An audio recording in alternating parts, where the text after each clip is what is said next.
तो नमस्ते साथियों, जैसा कि मैंने आपसे वादा किया था कि मैं अपनी एक नई और चैनल शुरू कर रही हूँ। वो है आर्या की पाठशाला।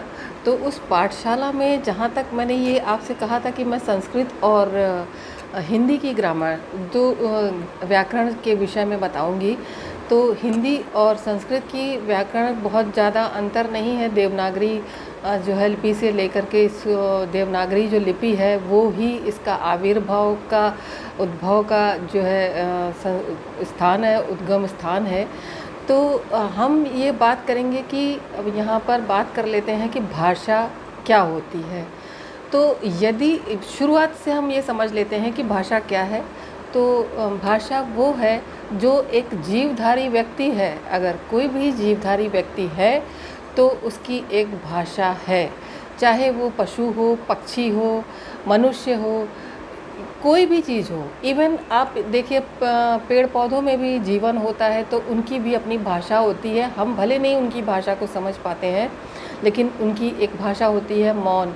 वो सूख जाते हैं किसी भी तरीके से, अपना दूसरी जगह हम लोग जब उनको ट्रांसफ़र कर देते हैं, दूसरी जगह उनको लगा देते हैं जा कर के, तो फिर वो वहाँ पर भी वो मुरझाते हैं। फिर वो नई मिट्टी में अपनी पकड़ बनाते हैं और इस तरीके से अपना जो है अपने आप को खिला हुआ महसूस करते हैं और हरियाली बिखेरते हैं। तो हर चीज़ का जो भी जीवधारी है, जिसमें भी जीवन है, वो सारे के सारी चीज़ों की अपनी अपनी भाषा होती है। तो चिड़ियों की अपनी भाषा है, पशुओं की अपनी भाषा है, हम नहीं समझ पाते। लेकिन जब भी आप देखिए कोई जो है गाय है, भैंस है या कोई और जानवर, कुत्ता है, बिल्ली है, जो खुश होता है, खुशी खुशी से आवाज़ निकाल रहा होता है, तो वो भी हम समझ जाते हैं कि ये जो है पशु काफ़ी खुश हो रहा है, खुशी में जो है आवाज़ दे रहा है, आवाज़ निकाल रहा है। और गुस्से में होता है तो झगड़ा कर रहे होते हैं कुत्ते, काफ़ी सारी आवाज़ें निकाल रहे होते हैं एक साथ। तो बिल्लियाँ उसी तरीके की होती हैं, उसी तरीके से गायें होती हैं। और गाय और बैल और सांड जो इस तरीके से जो झगड़ा कर रहे होते हैं या प्रेम से बातचीत कर रहे होते हैं, उनकी मौन भाषा होती है। तो ये सारी चीज़ें हम यहाँ पर इसलिए एक्सप्लेन करना चाह रहे हैं कि इन सारी चीज़ों का अपनी भाषा है। तो उसी तरीके से जो मनुष्य है उसकी अपनी भाषा है, चाहे वो मौखिक हो, वाचिक हो, आंगिक हो या कायिक हो।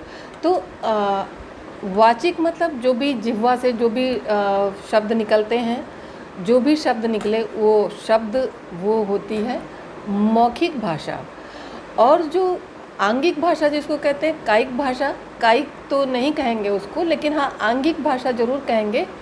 क्योंकि अंग की भाषा, मान लीजिए कि नैनो की बात नैनो ने समझी, तो आँखों में जो बात हो रही होती है वह आँखें कैसे समझ लेती हैं। तो ये सारी चीज़ें जो होती हैं वो आंगिक भाषा में आती हैं।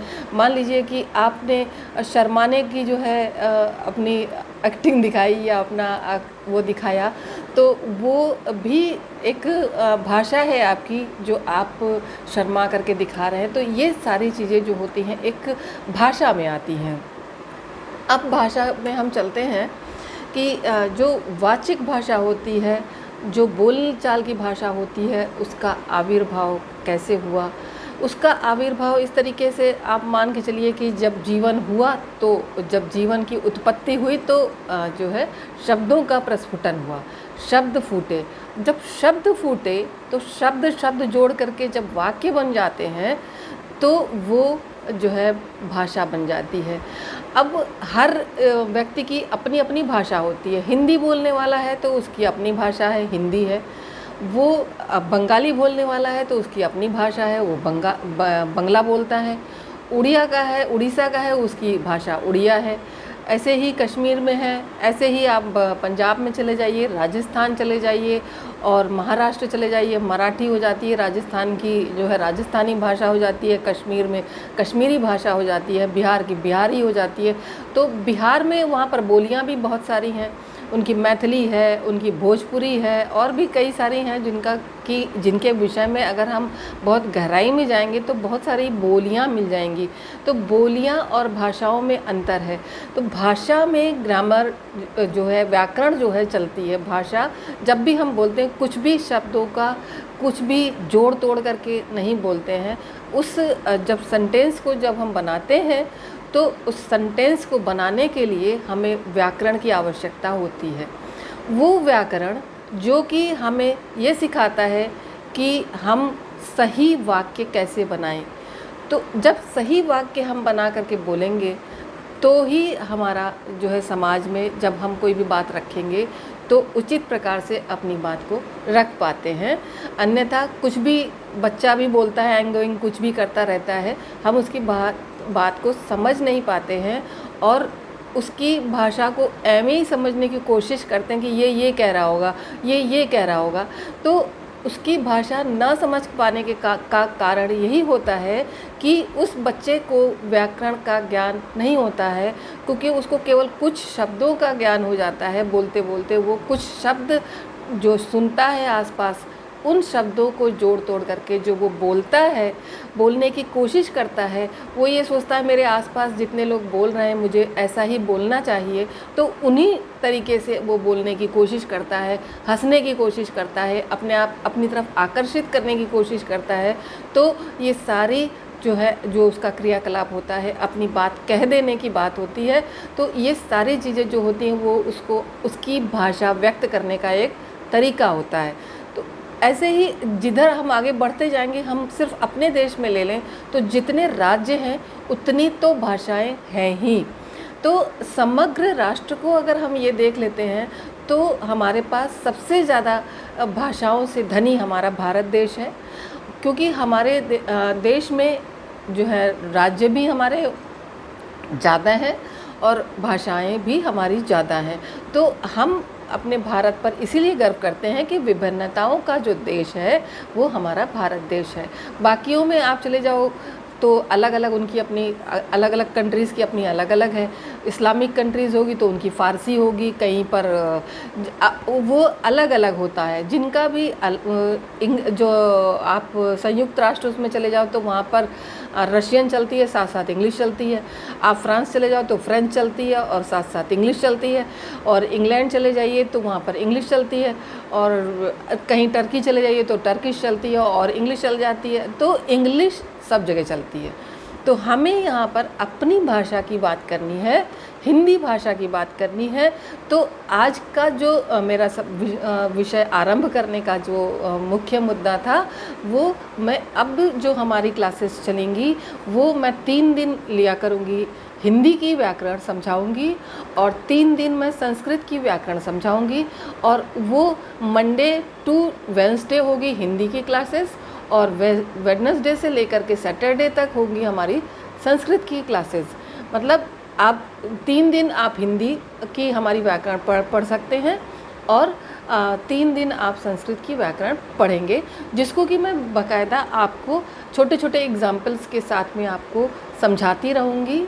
और आपको जो चीज़ नहीं समझ में आती है तो आप कृपया कमेंट बॉक्स में ज़रूर लिखिएगा कि आपको क्या चीज़ समझ में नहीं आई। और आपको अगर अच्छा लग रहा हो, मेरा समझाने का तरीका अच्छा लग रहा हो, तो वो भी ज़रूर से लिखिएगा। चैनल को सब्सक्राइब करते चलिएगा। और जो टीचर्स इसको देख रहे हों, चैनल को देख रहे हों, तो वे ज़रूर से ज़रूर इसको जो है सब्सक्राइब कर लें। शायद आपके जो है बच्चों को आप आगे फॉरवर्ड करते रहेंगे तो उन्हें भी लाभ मिलेगा। और मैं टीचर्स को तो नहीं कहूँगी कि आपको आता नहीं होगा, आपको तो बहुत कुछ आता होगा। मैं भी सिटी मॉन्टेसरी में पढ़ाया करती थी, तो वहाँ पर मैंने हिंदी और संस्कृत पढ़ाया। उसके बाद फिर जब मैं दूसरी स्कूल में गई तो वहाँ पर संस्कृत ही पढ़ाई। तो इस तरीके से मैं जो भी मेरा पढ़ाने का तरीका था, मैं वो सब तरीका आप लोगों के साथ शेयर करती रहूँगी। धीरे धीरे आप लोग अपनी जो है जो आपकी अभिलाषा, आपके प्रश्न क्या हैं वो भी आप डालते रहिएगा। अदरवाइज़ मैं अपने अनुसार लेसन आपको एक एक लेसन देती रहूँगी, जो शायद 10 मिनट के भी हो सकते हैं, 15 मिनट के भी हो सकते हैं, लेकिन आपको उनसे लाभ मिलेगा। उसके लिए आपको इतना तो ज़रूर करना पड़ेगा कि चैनल को सब्सक्राइब करना पड़ेगा, बच्चों को और शेयर करना पड़ेगा, ताकि और बच्चों को लाभ मिलता रहे।